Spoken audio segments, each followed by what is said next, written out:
going to get started on our cake. The first thing we're going to do is we're actually going to transfer our pattern. So for that, I'm going to need a little bit of vegetable shortening and our pins.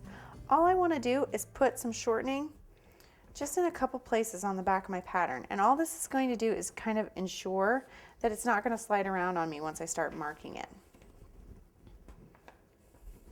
Now you'll notice that our cake is a little bit bigger than our pattern, and that's okay. We just want to basically center it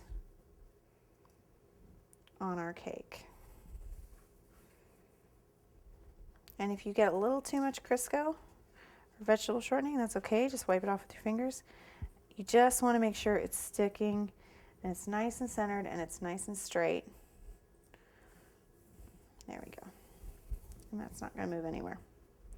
All right. So what we're going to do now is we're going to take our pins, and even though it's very tedious, we're going to mark everywhere you see a line. Now, you'll notice at the top and the bottom of the pattern where these two lines meet, that is also going to be marked. You want to mark right along the edge of your pattern piece, okay? Now, on a straightaway, you don't actually have to mark it all that often. All we're doing is that so that when we start cutting our fondant pieces, we know exactly where they need to go and we can get them on there nice and straight. And then you just want to kind of mark through the pattern. Now, you'll notice a dotted line that says logo placement. You don't want to mark that. That is just for later when we're putting our letters down, so that we know about where our letters need to go, and I'll show you what we'll do with it at that point. Now on the curved portion, you just want to mark your dots a little closer together so you have a more steady line to follow.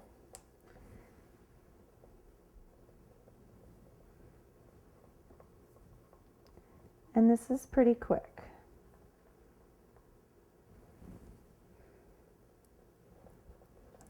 You'll also notice on your pattern that I have marked colors already for you. Now you can of course change these to fit whatever kind of color scheme you're going for.